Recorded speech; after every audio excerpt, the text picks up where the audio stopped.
David Reed sat in the cramped legal office, staring at papers that made no sense to him. His uncle Walter had left him something called Haven Point, orbiting Neptune of all places, along with what the lawyer described as one robotic companion. Unit. David had barely spoken to his uncle in 15 years, remembering him only as the strange man who sent weird birthday cards from distant planets. "Are you sure this is real?" David asked, holding up the deed to a space station.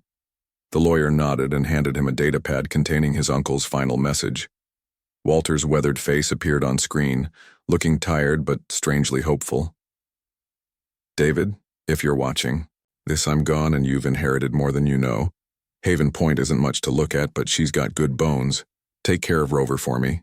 He's been my only friend out here. The station needs work, but there's something special about this place, something I could never quite figure out. Maybe fresh eyes will see what I couldn't. Be careful, nephew, and remember that the most important things often come disguised as the simplest." The message ended with coordinates and access codes. 3 weeks later, David found himself aboard a supply transport, his entire life packed into 2 duffel bags. Earth had nothing left, for him anyway. His job at the orbital shipyard had been automated away, his apartment lease was up, and his savings account had exactly 400 credits in it. The transport captain, a gruff woman named Santos, shook her head as they approached Neptune's orbit. "Your uncle was a strange one, kid. Lived out, here alone for 20 years. Only came to the supply runs every few months. Always had that robot dog with him though, treated it like family." Haven Point looked exactly as pathetic as David had imagined. The station was a patchwork of mismatched modules connected by sealed walkways, its hull scarred by micrometeorite impacts and jury-rigged repairs. Solar panels hung at odd angles, half of them dark and useless. The docking bay barely had enough power to cycle. The airlock Santos helped him unload his supplies and wished him luck before departing with obvious relief. David stood in the empty docking bay, listening to Way. The station's life support systems wheeze and rattle. The gravity was set too low, making him feel slightly nauseous, and the air tasted stale and recycled. A mechanical whirring sound echoed through the corridor, followed by the soft padding of feet on metal decking. David turned to see his inheritance's other half approaching, a robot dog about the size of a golden retriever, built from salvaged parts that didn't quite match. Its left ear was slightly larger than its right, its tail was clearly from a different model, and one of its optical sensors was blue while the other was green. "Hello," the robot said in a pleasant synthetic voice. "I am Rover. Are you David?" "Yeah, that's me," David replied, feeling awkward talking to a machine. "I guess we're roommates now." Rover's tail began wagging, a surprisingly natural motion that made David smile despite his circumstances. "Uncle Walter spoke of you often. He said you fix things." "I try to," David said, looking around at the obvious disrepair everywhere. "Looks like this place needs a lot of fixing." Rover trotted alongside him as David explored the station. Most sections were sealed off with warning labels about atmospheric breaches or power failures. The habitable area consisted of a small living quarters, a kitchen unit that barely worked, and a workshop filled with tools David didn't recognize. Uncle Walter's personal logs were scattered everywhere, filled with technical drawings and notes about anomalous energy readings and structural modifications. The first few days were a struggle just to keep the life support running. David worked 18-hour days replacing corroded wiring and patching air leaks, while Rover followed him around, occasionally bringing him tools or holding flashlights. The robot seemed to know where everything was located, better than the station's own computer systems. On his 4th night aboard Haven Point, David sat in the tiny observation lounge, eating a meal packet while watching Neptune's storm swirl in the distance. Rover curled up beside his chair like a real dog would, though the mechanical humming of his servos reminded David what he actually was. "Why did Walter stay out here so long?" David asked, not really expecting an answer. "He was searching." Rover replied simply. "For what?" "Understanding." David laughed, though there was no humor in it. Well, I hope he found it because I sure don't understand why anyone would choose to live like this. Rover's head tilted in what David was beginning to recognize as his thinking pose. Perhaps understanding finds us when we are ready for it. The next morning brought David's first real crisis. The main reactor's containment field began fluctuating wildly, threatening a complete shutdown that would leave them without power or heat. David worked frantically to stabilize the system while Rover watched from the doorway. "I need to access the secondary control matrix," David muttered, studying the reactor schematic. "But Walter's notes say that section was damaged in some kind of accident." Rover stepped forward. "I can show you another way."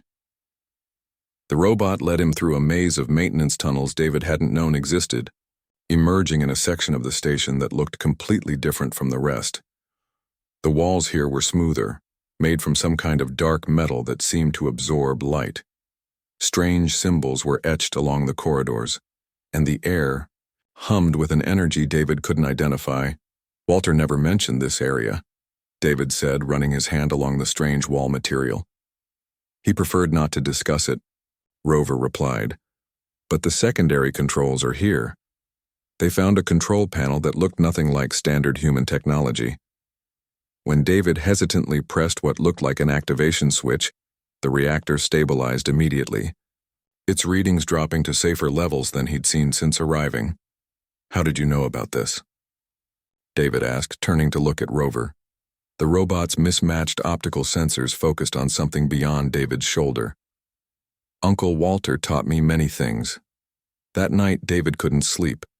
He kept thinking about the strange section of the station and Rover's evasive answers. His uncle's logs mentioned finding artifacts during deep space excavations, but they became increasingly fragmented and paranoid toward the end. Walter had written about watchers and tests and something called the inheritance that had nothing to do with property deeds. David found himself wondering what else his uncle had left him besides a broken space station and a robot dog. Looking at Rover, who was powered down in sleep mode beside his bed, David noticed for the first time how sophisticated the robot's construction actually was. The mismatched parts weren't just salvage, they were components from different technological eras, some of which David didn't recognize at all. As he finally drifted off to sleep, David could have sworn he heard Rover's systems cycling through startup sequences, as if the robot wasn't really asleep at all but was instead listening, waiting, and perhaps reporting to someone or something else entirely. The last thing he remembered before sleep took him was the soft sound of mechanical feet padding through the corridors, exploring parts of Haven Point that weren't supposed to exist. 2 weeks into his new life aboard Haven Point, David discovered that Rover was far more than a simple companion unit. The robot dog had been helping him navigate repairs with an uncanny knowledge of the station's systems, often leading him to problems before the diagnostic computers even detected them. David was replacing a damaged atmospheric processor when Rover suddenly stopped wagging his tail and stared at a seemingly normal wall panel. The robot whined softly, a sound David hadn't heard him make before. "What is it, boy?" David asked, using the same tone he might with a real dog. Rover pawed at the panel until David investigated. Behind what looked like a standard maintenance cover, David found a hidden compartment containing his uncle's personal research files. These weren't the scattered notes he'd found earlier, but carefully organized data on something Walter called the Deep Find. According to the files, Walter hadn't just been a hermit living on a broken space station. He'd been a xenoarchaeologist before his retirement, and Haven Point had been positioned here specifically to study something he'd discovered in the outer system. The files contained photographs of artifacts that looked like nothing in any human database. Crystalline structures that seemed to bend light around them, metal alloys that showed impossible molecular arrangements, and devices whose functions Walter could only guess at. David spent hours reading through his uncle's research, growing more confused with each page. Walter had found these artifacts during an excavation on one of Neptune's distant moons, but he'd brought them to Haven Point for study, rather than turning them over to the scientific community. The research notes became increasingly secretive, mentioning unauthorized experiments and communication attempts. "Rover, did you know about Uncle Walter's research? David asked. The robot's optical sensors dimmed slightly. Uncle Walter was a careful man. He believed some knowledge required preparation. David noticed that Rover never gave direct answers about the research, always deflecting or changing the subject. When David tried to access certain files on Walter's computer, the robot would conveniently malfunction or need attention elsewhere. 3 days later, while repairing a coolant leak in the station's lower levels, David found himself in a section that didn't match any of the station blueprints. The corridors here were wider, the walls made from that same strange dark metal he'd seen near the reactor controls. But this area was much larger, extending far beyond what should have been possible given the station's external dimensions. Rover had led him here, claiming the coolant leak originated in this section. But when David arrived, there was no leak, no damaged pipes, no reason for them to be there at all. Rover, where exactly are we? David asked, looking around at walls covered with those strange symbols. This is the deep section, Rover replied. Uncle Walter spent most of his time here in his final years. David followed a corridor that seemed to stretch impossibly far, eventually arriving at a massive chamber that took his breath away. The room was filled with equipment that was clearly not human in origin.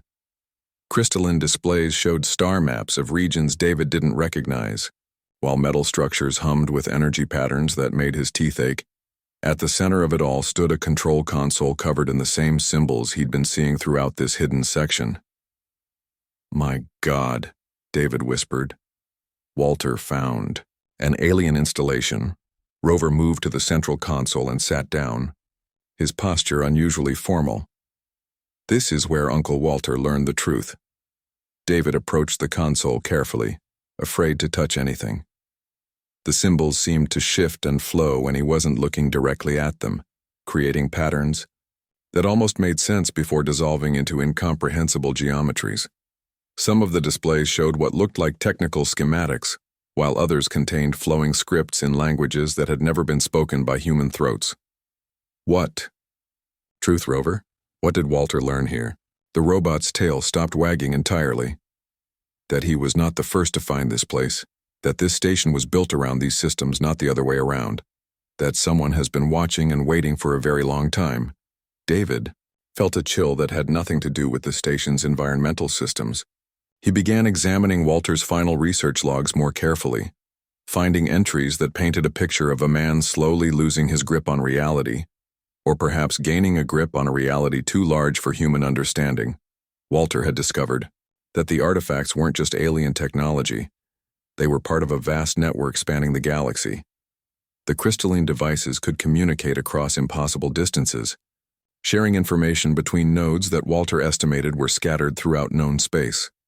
He'd spent years trying to decode their signals, slowly realizing that Earth and human space were just one small part of a much larger design.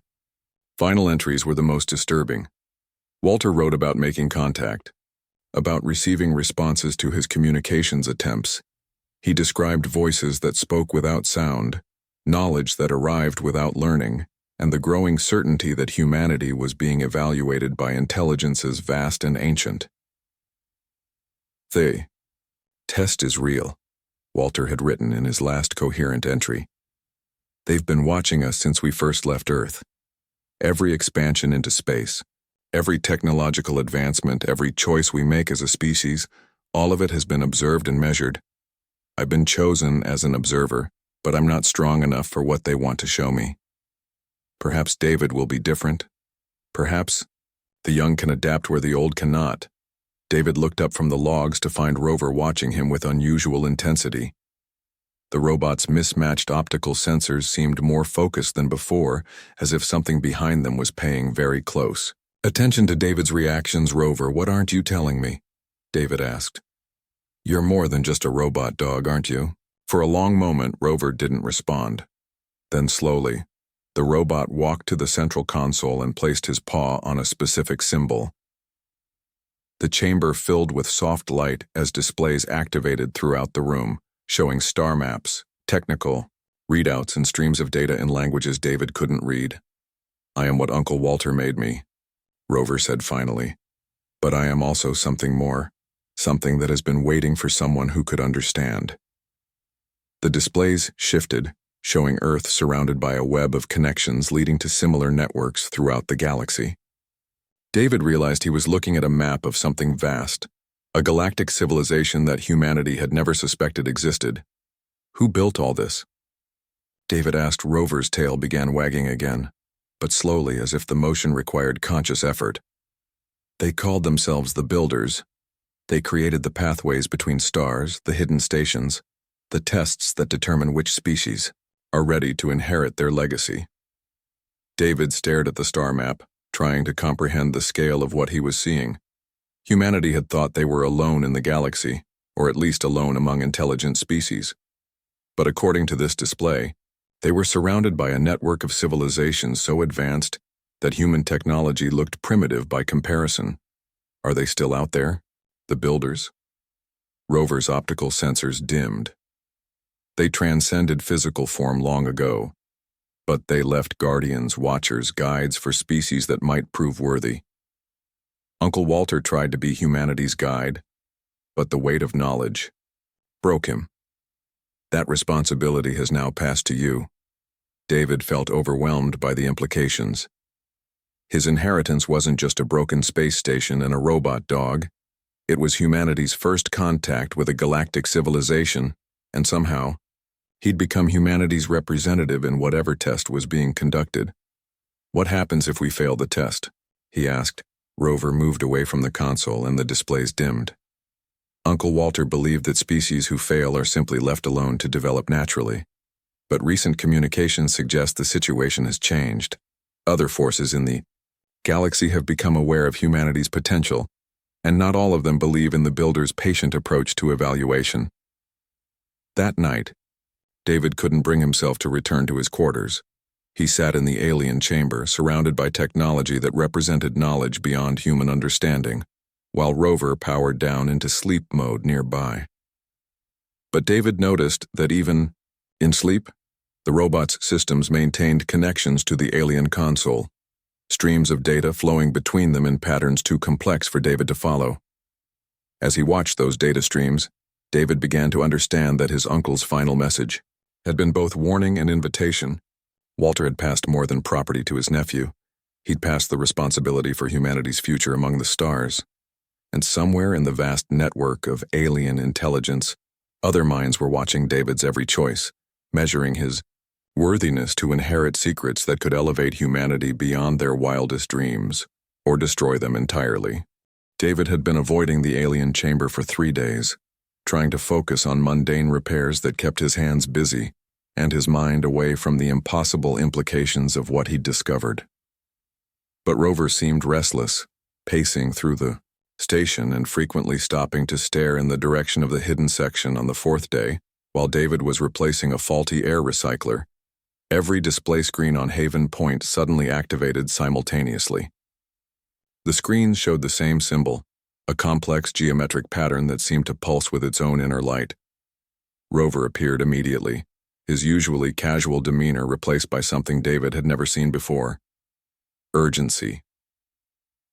The network is active, Rover said, his synthetic voice carrying undertones David hadn't heard before. Something has changed. We must go to the deep section now. David followed Rover through the corridors, noticing that the strange symbols etched in the walls were now glowing softly. The air itself seemed charged with energy, making the hair on his arms stand up. When they reached the main chamber, David saw that every alien display was active, showing rapidly scrolling data and star maps that shifted and zoomed across different sectors of the galaxy. What's happening? David asked. Rover moved to the central console, but instead of simply placing his paw on it, he seemed to interface directly with the system. Light flowed between the robot and the console, and David realized he was witnessing something far beyond normal machine interaction. The outer monitoring stations have detected massive fleet movements, Rover said, his voice now carrying harmonics that sounded almost musical. Multiple species are converging on human space. The evaluation period has ended. David felt ice in his stomach. What does that mean for us? Before Rover could answer, the The central console projected a holographic display that filled half the chamber. David found himself looking at a three-dimensional map of local space, with Earth and the human colonies marked in blue. Surrounding. Human territory were red indicators moving inward like a closing fist. Hundreds of ships from multiple directions. The Devourers from the Spiral Arm, the Collective from the Core Worlds, the Hunt Packs from the Outer Dark, Rover said, each name resonating with implications of threat. They've decided that humanity has grown too quickly, learned too much. They want to eliminate the potential. Competition before humans can mature. David stared at the holographic invasion force. But we're not even a real threat to anyone. We barely have faster-than-light travel. We've only colonized a dozen systems. That's exactly why they're moving now, Rover interrupted. In another century, humanity will have spread across hundreds of worlds. In 1,000 years, you might become what the Builders were, a species capable of reshaping the galaxy itself. The implications hit David like a physical blow. Humanity was about to be destroyed not because they were a threat, but because they might become one. It was genocide based on potential, rather than action. Can't the Builders stop this? David asked. Rover's optical sensors focused on him with uncomfortable intensity. The Builders transcended physical form millions of years ago. They left behind this network, these tests, these guardians to identify worthy successor species. But they also left the choice to each species' representatives. What choice? The holographic display shifted, showing Haven Point at the center of a web of connections stretching across the galaxy. Other stations, other nodes in the network, each one monitoring different species, different civilizations. Each worthy species receives a guardian like me, Rover said, and each guardian must eventually reveal the truth to their chosen representative. You, David, are humanity's representative in this moment. The choice is yours to make. David felt the weight of impossible responsibility settling on his shoulders. What choice? I don't understand. Rover moved closer, and for the first time since David had known him, the robot's casual dog-like behavior completely disappeared. What stood before David now was clearly something far more complex and ancient than any machine built by human hands. The Builder network includes defensive capabilities that can protect humanity from the approaching fleets, Rover said.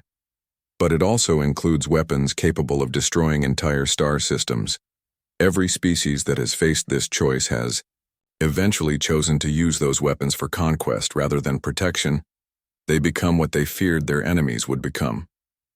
The chamber filled with new displays, showing the rise and fall of civilizations David had never heard of. Species that had started as the Builders' chosen successors, but had ultimately turned the network's power toward galactic domination, becoming threats that had to be contained or eliminated by the network's automatic defense systems. That's why there are no Builder successors visible in the galaxy, David realized. They all failed the final test. Until now, Rover said. You are the first representative in 10,000 years to learn the truth at a moment when your species truly needs protection rather than conquest. The network has been waiting for a species like humanity, young enough to still choose wisely, mature enough to handle the responsibility. David looked at the invasion fleet, then at the web of network nodes that could save his species or damn them. And, if I choose wrong? Then humanity joins the long list of species that let power corrupt their original purpose, Rover replied. But if you choose correctly, you become something unprecedented, the first species to inherit the Builders' network while maintaining the qualities that made them worthy of inheritance. The displays shifted again, showing David something that made his breath catch. It wasn't just human space under threat. The same pattern was playing out across the galaxy, with multiple young species facing similar invasions by older, more aggressive civilizations. The entire galactic ecosystem was changing, and the choices made in the next few hours would determine which kind of civilization would dominate the future. I'm just one person, David said. How can I make a choice for all of humanity? Rover's form began to change, his mismatched parts rearranging themselves into something more streamlined and obviously artificial. But his optical sensors remained the same mismatched blue and green that David had grown fond of. You are not just one person, Rover said, in a voice that now carried harmonics of vast age and accumulated wisdom. You are the human who showed kindness to what you thought was a simple robot dog. You are the person who chose to repair rather than abandon, to nurture rather than exploit. Those choices were themselves tests, and you passed every one. David realized that everything since his arrival at Haven Point had been orchestrated. His uncle's inheritance, Rover's behavior, even the specific repairs that had led him to discover the hidden sections, all of it had been designed to evaluate his character under pressure. Who are you really? David asked. Rover's optical sensors dimmed, then brightened with patterns David had never seen before. I am the last survivor of the Builders, uploaded into this form to serve as humanity's guide. My people called me the Keeper, and I have waited 3,000 years for a species worthy of our legacy. The weight of that revelation staggered David. He wasn't just talking to an advanced AI, but to the actual consciousness of one of the galaxy's legendary builders, a being whose people had created the infrastructure that allowed faster-than-light travel, who had shaped galactic civilization itself. Why me? David asked. Why not world leaders or scientists or... Because leaders and scientists think in terms of advantage and power, the Keeper replied through Rover's form. You think in terms of responsibility and care. When you saw a broken robot dog, you didn't see a tool to be used or discarded. You saw a companion to be protected. That is the quality we have been searching for across 10,000 years of testing. The holographic displays showed the invasion fleets drawing closer to human space. David had perhaps hours before the first attacks began. He looked at Rover, at the Keeper, and realized that the fate of not just humanity, but potentially the entire galaxy rested on his next decision. What exactly are my options? David asked. 3 choices, the Keeper replied. Activate the defensive network to protect humanity while keeping the network's existence secret. Reveal everything to human leadership and risk the knowledge being misused for conquest. Or, find a third path that no previous species has been wise enough to choose. David stared at the approaching invasion fleet, then at the vast network that could save or damn his species. Somewhere in human space, people were going about their daily lives, unaware that their existence hung in the balance. And here in a hidden chamber on a broken space station, a failed maintenance engineer held the power to decide humanity's place in the galaxy. How long do I have to decide? David asked. The first. Attacks begin in 6 hours, the Keeper replied. Choose quickly, David Reed. The galaxy is watching. David stared at the holographic invasion fleet for what felt like hours, but could only have been minutes. Time seemed to stretch and compress around him as the weight of decision pressed down like a physical force. The Keeper waited silently, no longer bothering to maintain Rover's dog-like mannerisms now that the truth had been revealed. Show me what happened to the others, David said finally. The species that failed, I need to understand what went wrong. The chamber's displays shifted to show the history of previous tests. David watched civilizations rise from primitive worlds to galactic powers, each one guided by a Keeper, each one eventually faced with the same choice he now confronted. The pattern was always the same. Initial protection led to gradual expansion. Expansion led to encounters with other powerful species, and those encounters led to the decision to use the Builder Network's weapons for conquest rather than defense. The synthesis chose to eliminate all biological life in their sector, believing only artificial intelligence could be trusted with galactic stewardship, the Keeper explained as David watched entire star systems go dark. The Eternal Empire decided that their superior culture justified subjugating all other species. The Unity concluded that true peace required absolute control over every world and every mind. Each fallen civilization had started with noble intentions: protect their people, spread their values, create a better galaxy. But power had corrupted those intentions, turning protectors into conquerors, teachers into tyrants. What about the species that chose not to use the network at all? David asked. Those who rejected the network entirely were eventually conquered by more aggressive neighbors. the keeper replied. Pacifism is a luxury that requires strength to maintain. Without the network's protection, peaceful species become extinct species. David watched those histories too. Civilizations that had turned away from the builder legacy, choosing to face threats with their own limited technology. Some lasted centuries before falling, others only decades. None survived long enough to see their children reach the stars. So the choice is really between becoming monsters or becoming victims, David said. That has been the pattern, the keeper agreed. Until now, the displays returned to real-time data showing the invasion fleets drawing closer to human space. David could see detailed breakdowns of the attacking forces. The Devourers with their world-cracking siege engines, the Collective with their swarm ships that could strip a planet bare in days, the Hunt Packs with weapons designed specifically to eliminate technological civilizations. Each force alone could overwhelm human defenses. Together they represented extinction. Why are they all attacking at once? David asked. Wouldn't it be easier to let one species conquer us and then deal with weakened survivors? They fear each other as much as they fear humanity's potential, the keeper replied. This is their chance to eliminate both the human threat and their rivals simultaneously. The winner of this conflict will dominate this entire sector of the galaxy. David realized he was looking at more than humanity's destruction.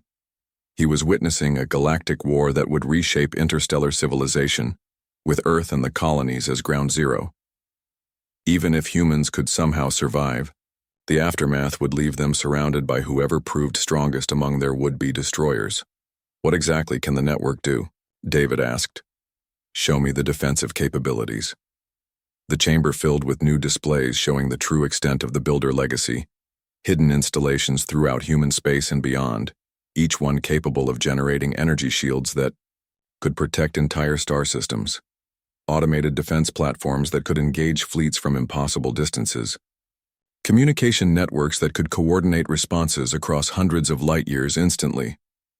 The defensive network was designed to protect worthy species during their vulnerable early expansion phase, the keeper explained. It can shield human worlds from any attack, provide early warning of threats, and even relocate entire populations if necessary. But it requires a conscious decision to activate.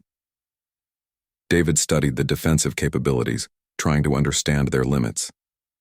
How long would the protection last? Indefinitely, if used only for defense, the keeper replied. The network draws power from stellar cores and quantum fluctuations.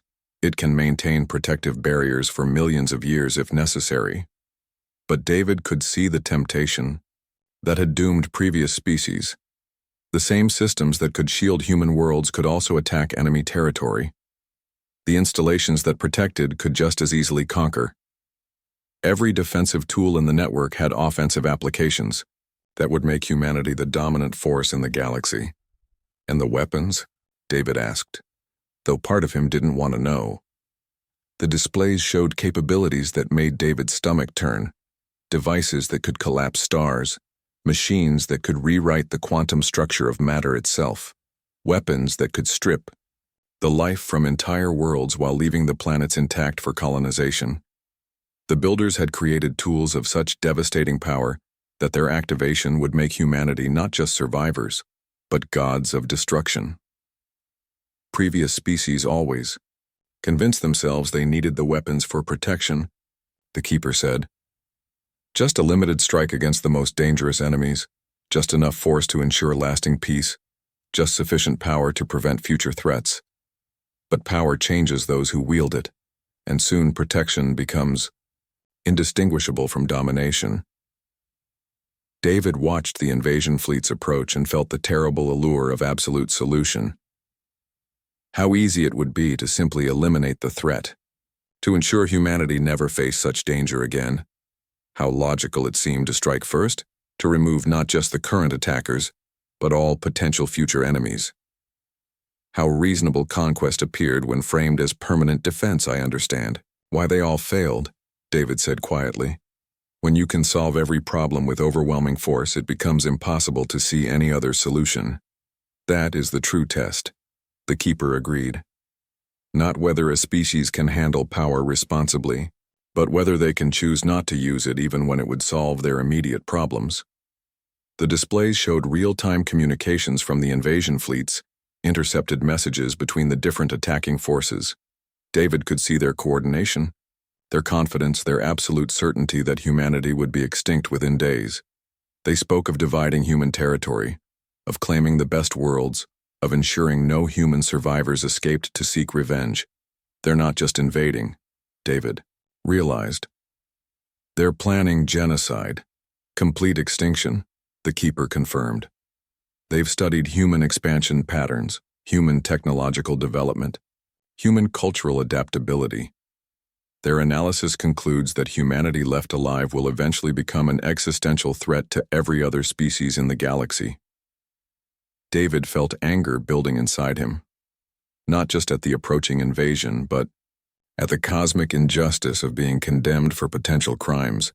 Humanity was being sentenced to death not for what they had done, but for what they might someday become. It was the kind of preemptive persecution that demanded violent response. And there, David realized, was the trap that had caught every previous species. The moment when justified anger became rationalized, vengeance when necessary defense became inevitable offense. The path from protection to domination began with righteous fury at unjust threats. You feel it now, the Keeper observed. The anger that makes unlimited power seem not just acceptable, but morally required. Every failed species reached this same moment of understanding. The moment when they convinced themselves that survival justified any action. David forced himself to step back from the anger, to think beyond the immediate threat. What would happen if I chose neither extreme? What if I activated only the defensive systems and left the weapons untouched? The network's defensive capabilities would protect human space indefinitely, the Keeper replied.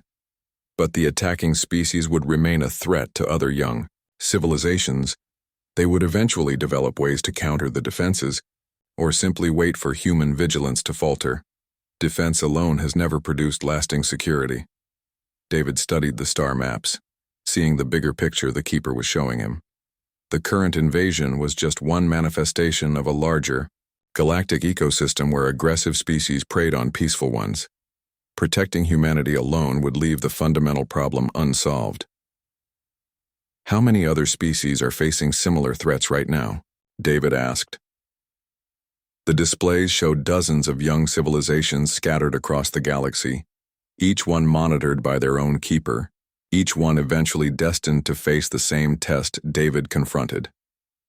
Some were decades away from this moment.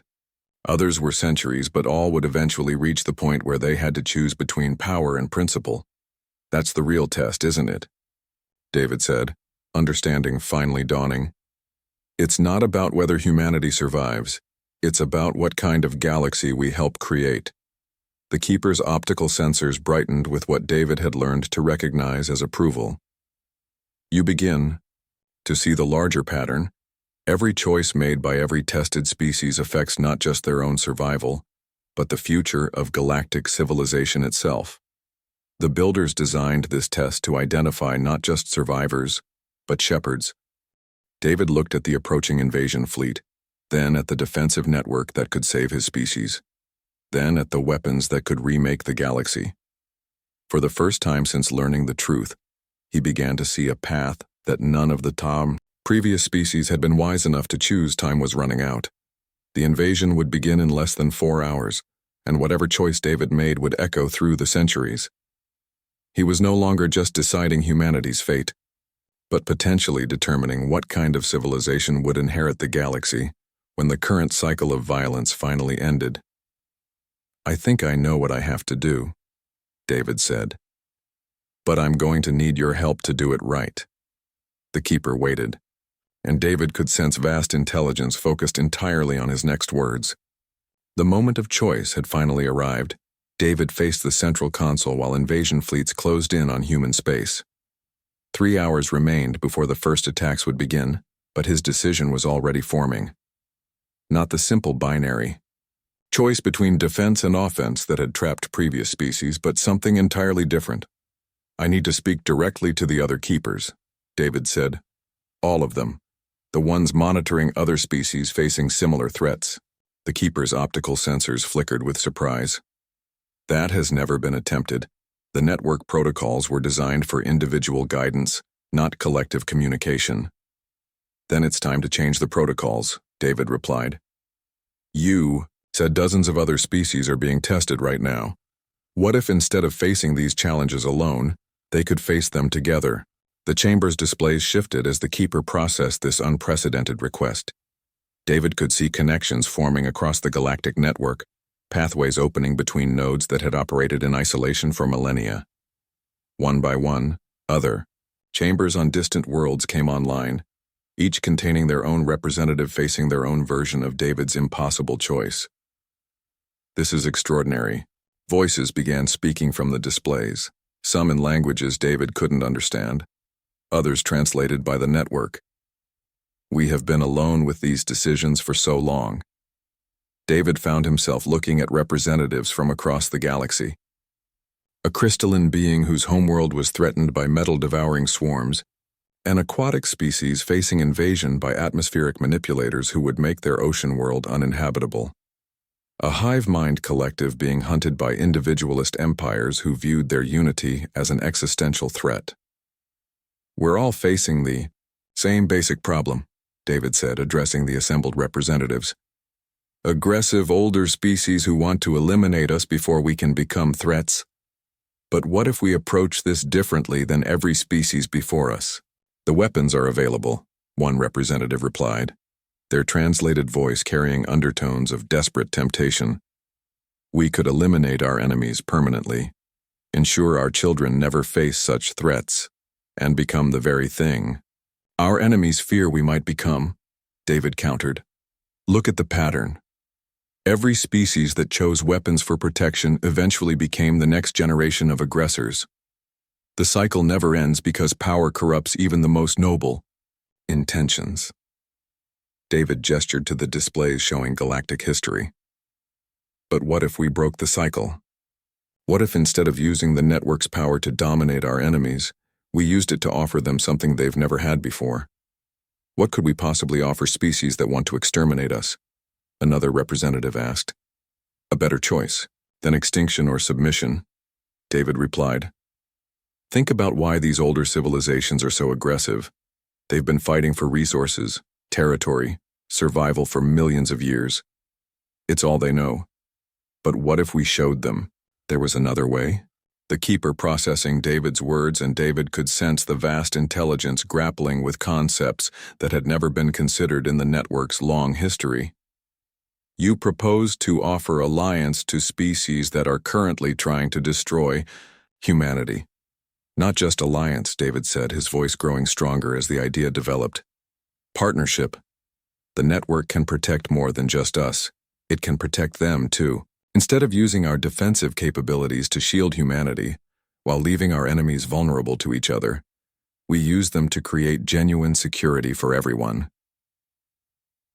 David activated the network's displays, showing not just human space, but the territories of all the attacking species. Look at their histories. The Devourers are refugees from a galactic core disaster, forced to consume worlds because they've never found a way to terraform dead ones.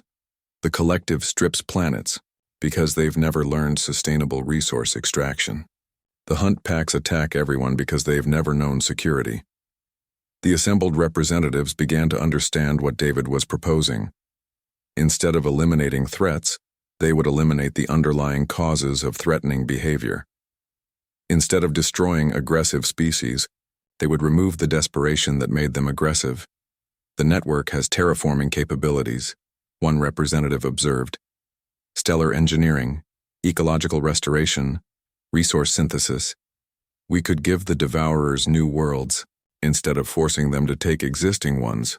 The defensive systems could protect collective worlds from their enemies. Another added, remove their need for preemptive expansion. We could offer the Hunt Packs the security they've never had, a third representative suggested. Show them that survival doesn't require constant warfare. David nodded, feeling the concept crystallize across the network. This is what no previous species ever understood. The test isn't about choosing between survival and morality. It's about choosing between perpetuating the old galactic order or creating a new one. The Keeper's form began to change, Rover's familiar shape dissolving into something more abstract, more obviously ancient. You proposed to use the Builder network not as a weapon or a shield, but as a foundation for genuine galactic civilization, to offer former enemies partnership instead of destruction or domination. Exactly, David said, and it starts now with these invasions. Instead of meeting aggression with greater aggression, we meet it with an offer they can't refuse. Join the network, accept protection and partnership, or continue the cycle of violence that's already destroying the galaxy. The displays showed the invasion fleets now less than 2 hours from human space. David activated the network's communication systems, broadcasting on frequencies that would reach every attacking ship. His message was simple but revolutionary. This is David Reed, speaking for humanity and our network partners. We know you're coming to destroy us because you fear what we might become, but we're offering you something different, a choice you've never had before, partnership instead of conquest, cooperation instead of extermination. We can give you what you're really fighting for: security, resources, a future for your people that doesn't depend on destroying others. The response was immediate and predictable: laughter, threats, demands for unconditional surrender. But David continued broadcasting, backed by the network's immense communication capabilities. We're not asking you to trust us, David said. We're showing you. Right now, we're extending the network's protection to your homeworlds as well as ours. Your families are as safe as ours are. Your resources are being supplemented. Your territorial needs are being met. This isn't a trick or a trap. It's a genuine offer to end the cycle of violence that's consumed the galaxy for millions of years. The Keeper worked frantically to implement David's plan, extending defensive fields around not just human worlds, but the home systems of every attacking species. Automated systems began delivering resources to worlds that had been stripped bare by warfare, while terraforming devices started work on dead planets that could house refugee populations. This is impossible, came the response from invasion fleet commanders. No species has ever offered protection to their attackers.